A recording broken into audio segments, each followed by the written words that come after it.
कि कामदगिरि एकेडमी ने जो प्रारंभ किया है उसमें कुछ आपको नई सूचनाएं देना चाहता है।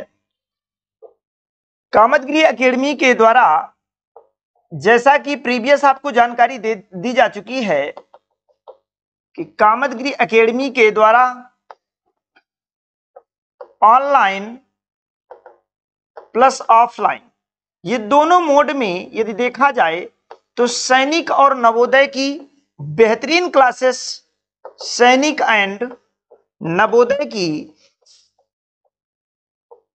बेहतरीन क्लासेस कामदगिरि एकेडमी के द्वारा 21 मई से प्रारंभ होने जा रही हैं। इसलिए मेरा आप सभी से निवेदन है कि आपके पास पड़ोस में आपके छोटे भाई बहन या आपके कोई भी सगे संबंधी या आपके पड़ोसी, आपके जो भी बच्चे हों, छोटे बच्चे, उन सभी तक जहां तक आप अपनी सूचना को पहुंचा सकें, मेरे प्यारे दोस्तों प्रयास करिएगा कि कामदगिरि एकेडमी के द्वारा ऑनलाइन और ऑफलाइन जो क्लासेस प्रारंभ होने जा रही हैं ये बिल्कुल न्यूनतम फीसेस में क्लासेस होंगी। और मेरे प्यारे दोस्तों कामदगिरि एकेडमी का एक उद्देश्य है, एक लक्ष्य है, एक स्ट्रांग जनरेशन को क्रिएट करना। मेरे प्यारे दोस्तों प्रत्येक बच्चे को कामदगिरि एकेडमी का ये उद्देश्य, ये लक्ष्य है कि प्रत्येक बच्चे को ज्यादा से ज्यादा बच्चों को सिलेक्शन दिलाना है, इसके साथ एक स्ट्रांग जनरेशन को क्रिएट करना है। मेरे प्यारे दोस्तों इसी के साथ मैं आप सभी को बता दूं मेरे प्यारे दोस्तों कि कामदगिरि एकेडमी के द्वारा मैंने एक दिन एक वीडियो आपके पास आया होगा, उसमें हमने बताया था और एक शिक्षा के प्रसार के बारे में मैंने बताया था। और डॉक्टर अंबेडकर साहब का कथन है ये कि यदि मंदिर जाने वाली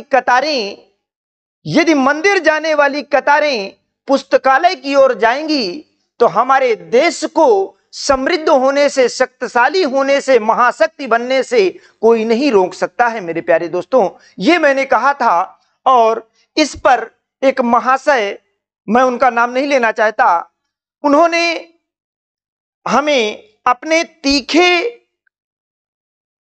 कटाक्ष वचनों के द्वारा, अपने कमेंट के माध्यम से हमें अपना परिचय दिया। सबसे पहला तो अपना उन्होंने परिचय दिया कि मुझे यही नहीं मालूम, उन्होंने अपना परिचय ये दिया कि मुझे यही नहीं मालूम कि शिक्षा और मंदिर में भेद क्या है। मैं मंदिर में धर्म को उन्होंने लेकर के मेरे से बात की और मैं आपको मेरे प्यारे दोस्तों वो सबसे पहले अपनी वो वीडियो क्लिपिंग दिखाना चाहूंगा, फिर इसके आगे मैं बात करता हूं आप सभी से। और आप सभी ये देखिए मेरे प्यारे दोस्तों, बनने से कोई नहीं रोक सकता, बनने से कोई नहीं रोक सकता है मेरे प्यारे दोस्तों। इसलिए शिक्षा को शिक्षा ही सब कुछ है।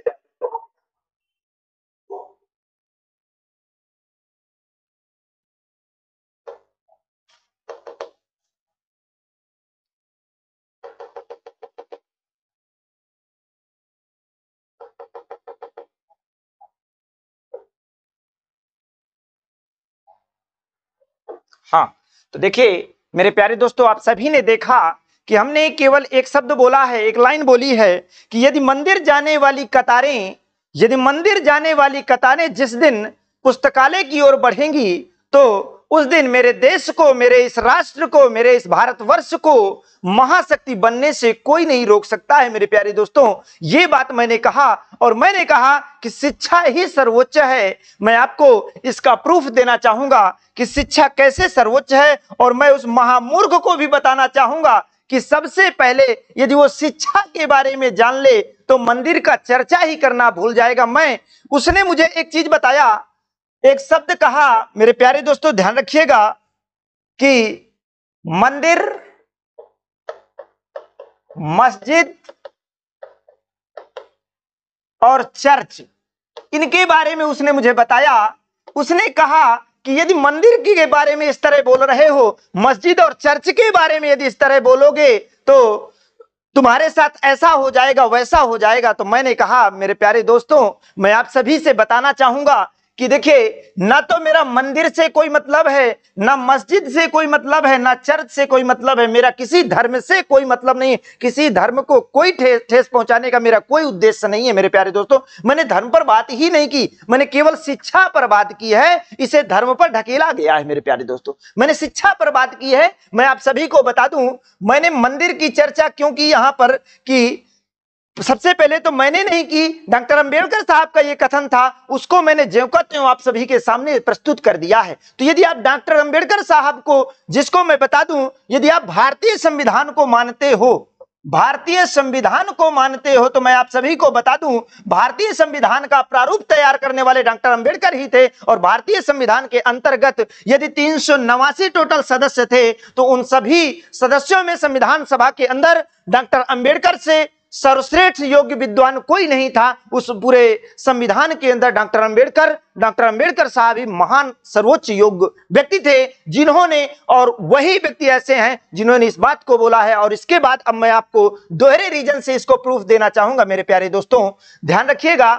देखिए, मेरा मंदिर, मस्जिद और चर्च से कोई मतलब नहीं है। मैं आप सभी को बता दूं, मैं भारतीय संविधान को मान रहा हूं यदि, तो भारतीय संविधान सभी धर्मों को समान रूप से मानने की सलाह देता है, मानने के लिए हमें बाध्य करता है। यानी हमें कोई भी धर्म, सभी धर्मों को हम समान रूप से मानेंगे। पंथ निरपेक्ष, धर्म निरपेक्ष राष्ट्र है हमारा, और हमारा सभी धर्मों पर बराबर स्नेह रहेगा। हमारा किसी धर्म पर कोई किसी प्रकार का भेदभाव नहीं है मेरे प्यारे दोस्तों, ये ध्यान रखिएगा। मैं किसी धर्म के बारे में बात नहीं करना चाहता, मैं केवल आपको शिक्षा पर बात करना चाहता हूं। और यदि आप अपने बच्चों को, अपने भविष्य को शिक्षित करना चाहते हैं, तो केवल इस बात को ध्यान रखिएगा कि मंदिर, मस्जिद और चर्च से हमारा कोई मतलब नहीं है मेरे प्यारे दोस्तों। आप ये बताइए, मंदिर में आप भगवान राम को मानते हैं, यदि मंदिर में आप भगवान राम को मानते हैं, भगवान कृष्ण को मानते हैं, यदि आप भगवान की पूजा करते हैं, मंदिर में जाते हैं, भगवान की पूजा करते हैं, तो क्या ये बताइए, क्या भगवान ने शिक्षा नहीं ली? क्या भगवान ने शिक्षा नहीं ली? आप बताओ, यदि भगवान राम का चरित्र आप जानते हो, भगवान कृष्ण का चरित्र आप जानते हो, तो क्या आप भगवान राम और भगवान कृष्ण के बारे में नहीं जानते? भगवान कृष्ण ने संदीपनी गुरु के आश्रम में शिक्षा ग्रहण की थी, और यहां पर भगवान राम ने गुरु विश्वामित्र के पास अस्त्र शस्त्र की शिक्षा ली। इसके बाद और इसके पहले गुरु वशिष्ठ ने उन्हें शिक्षा दिया था मेरे प्यारे दोस्तों। तो आपको पता है, यदि आज स्कूल की पद्धति है, तो उसके पहले आश्रम पद्धति हुआ करती थी, परंतु शिक्षा सर्वोच्च थी। सबसे पहले भी, उस समय भी शिक्षा सर्वोच्च थी। यदि भगवान ने हमें, ये आपको बताएं, आप मर्यादा पुरुषोत्तम भगवान राम को यदि मान रहे हैं, उन्होंने मर्यादा को यदि स्थापित किया है हमारे सामने, और हम मर्यादित हैं, तो भगवान राम ने भी अपनी मर्यादा को दृष्टिगत करने के लिए, आप सबके सामने परोक्ष रूप से स्थापित करने के लिए, उन्होंने भी शिक्षा ग्रहण की थी मेरे प्यारे दोस्तों।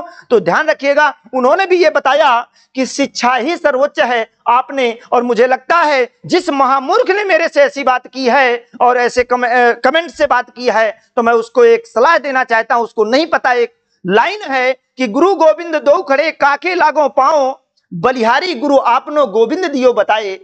कि उन्होंने बताया, गोविंद यानी भगवान ने ही बताया था कि सर्वप्रथम आप गुरु के चरण स्पर्श करिए। यदि गुरु और भगवान दोनों साथ में खड़े हैं, तो सर्वश्रेष्ठ वहां पर कौन है? वहां पर सर्वश्रेष्ठ गुरु को बताया गया है मेरे प्यारे दोस्तों। तो याद रखिएगा, यदि आपने मंदिर, मस्जिद और चर्च को माना है, तो उससे पहले आपको शिक्षित होना। भगवान ने कहीं पर नहीं कहा कि आप मंदिर में आइए, शिक्षित ना होइए। यदि आप शिक्षित हैं, यदि आप शिक्षा ग्रहण किए हैं, तो मंदिर की पूजा करने का एक अधिकार है आपके पास। आप मंदिर की पूजा करेंगे, आप मस्जिद में जाएंगे, चर्च में जाएंगे, आप भगवान की पूजा करेंगे, भगवान आपके लिए आस्था है। परंतु शिक्षित होना जरूरी है। आपके अंदर ज्ञान कहीं से भी आए, ज्ञान लेना है सर्वप्रथम आपको। मेरे प्यारे दोस्तों, मैं आप सभी को बता दूं कि यहां पर मंदिर, मस्जिद और चर्च की जो बातें आई, एक छोटी सी लाइन पे मैंने केवल शिक्षा की बात की कि शिक्षा को सर्वश्रेष्ठ बनाना है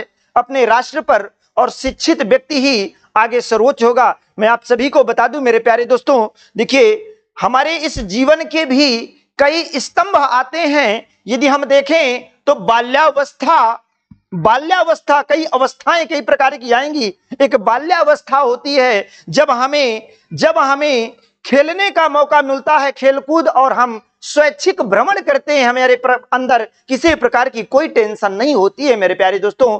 इसके बाद एक किशोरावस्था आती है, और उसी बाल्यावस्था से किशोरावस्था के बीच शैक्षिक भ्रमण का रास्ता उत्पन्न होता है। आपको मेरे प्यारे दोस्तों मैं बता दूं कि किशोरावस्था के समय हम जब बाल्यावस्था और किशोरावस्था के बीच की कड़ी में होते हैं तो हमें शिक्षा लेना जरूरी है, शिक्षित होना जरूरी है। उसके बाद गृहस्थ जीवन की बात आ जाती है, और जब गृहस्थ जीवन से संपन्न हो जाते हैं मेरे प्यारे दोस्तों, तब हमें भगवान की पूजा करने का समय दिया गया है। हमें भगवान के पास जाना है। मैं भगवान की पूजा करने के लिए आपको बोलता हूं कि आप भगवान को सर्वश्रेष्ठ मानिए। ईश्वर है, हम ईश्वर को पूजते हैं, परंतु जब हमारा समय आए, हर प्रकार का हर समय, भगवान कृष्ण ने भी कहा है कर्मण्डेवाधिकारस्ते मा फलेषु कदाचन। यदि आप कर्मण्डेवाधिकारस्ते मा फलेषु कदाचन, आप कर्म करो, फल की इच्छा मत करो। आप भगवान के पास जाने से, भगवान के पास जाकर के बैठने से यदि आप कोई काम नहीं करते हो तो भगवान आपको कुछ नहीं देगा, और भगवान भी वहां से लात मार के आपको भगा देगा,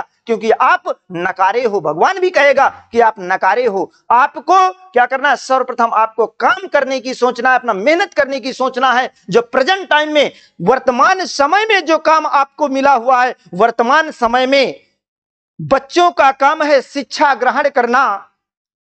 जब वही बच्चा एक गृहस्थ जीवन में पहुंचता है तो उसका काम है अपने गृहस्थ जीवन को भली भांति तरीके से वहन करना, और यदि वो वृद्धावस्था में पहुंच जाता है, गृहस्थ जीवन से वो मुक्ति पा जाता है, तो फिर उसे वृद्धावस्था के जीवन में संपूर्ण माया मोह त्याग करके भगवान की पूजा अर्चना करना उसका काम होता है मेरे प्यारे दोस्तों। तो आप लोग ध्यान रखिएगा, मेरा उस वीडियो के माध्यम से किसी को यह ठेस पहुंचाना नहीं था कि आप मंदिर न जाओ, मस्जिद न जाओ, चर्च न जाओ। भगवान का विरोध करना मेरा विचार नहीं था मेरे प्यारे दोस्तों। मैं आपको बार बार कहना चाहूंगा कि भगवान का विरोध नहीं है यहां पर, परंतु यदि भगवान ने ही हमें, ईश्वर ने ही हमें, जिसको हम ईश्वर मानते हैं, जिसके लिए हम मंदिर जाते हैं, यदि उसने ही हमें प्रेरित किया है कि बाल्यकाल में शिक्षा ग्रहण करना जरूरी है, सर्वप्रथम गुरु के दर्शन जरूरी है। गुरु ही आपको वो रास्ता पहुंचाएगा, उस रास्ते पर पहुंचाएगा जो आगे आपको भगवान की पूजा करना है, अर्चना करना है, जो भी काम करने होंगे वो गुरु पहुंचाएगा। तो सर्वप्रथम काम क्या है? अपना शिक्षा ग्रहण करना। और यही मैंने कहा है कि ये मंदिर जाने वाली कतारें यदि शिक्षा पुस्तकालय की ओर जाएंगी तो मेरे भारत राष्ट्र को, मेरे संपूर्ण राष्ट्र को महाशक्ति बनने से कोई नहीं रोक सकता। यही बात मेरे अंबेडकर साहब ने भी कहा है। हमारे अंबेडकर साहब ने यही बात कही है, जो संविधान के निर्माता है। उन्होंने भी पंथ निरपेक्ष शब्द दे दिया है संविधान में, और पंथ निरपेक्ष सभी धर्मों को समान आदर देना है मेरे प्यारे दोस्तों। इसी के साथ आज आप सभी को धन्यवाद कि आप सभी ने मेरी बातें अच्छे तरीके से सुना, और यही बातें मैं आप सभी से कहने आया था। और इसी के साथ मैं लास्ट में पुनः एक बार बोलना चाहूंगा कि कामदगिरी एकेडमी के द्वारा ऑनलाइन और ऑफलाइन सैनिक और नवोदय की क्लासेस प्रारंभ हो गई हैं, और जितने भी बच्चे, जो भी छोटे बड़े जो भी बच्चे हों, सैनिक नवोदय की प्रिपरेशन करना चाहते हों, एक बेस्ट फैकल्टी के द्वारा, बेहतरीन टीम के द्वारा एक स्ट्रांग जनरेशन को क्रिएट करने के लिए हमने कामदगिरी एकेडमी के द्वारा सैनिक और नवोदय की क्लासेस प्रारंभ की गई हैं। और इसलिए जल्द से जल्द 21 मई से क्लासेस नए बैच प्रारंभ होने जा रहे हैं। इसलिए मेरे प्यारे दोस्तों, मेरे प्यारे भाइयों, आप सभी से विनम्र अनुरोध है कि आप अपने बच्चों का, अपने पड़ोसियों का, अपने छोटे भाई बहनों का जल्द से जल्द कामदगिरी एकेडमी से जोड़ने का प्रयास करें। कामदगिरी एकेडमी संकल्पबद्ध है कि आपके बच्चे को शिखर तक पहुंचाने का काम करेगी मेरे प्यारे दोस्तों। इसी के साथ धन्यवाद।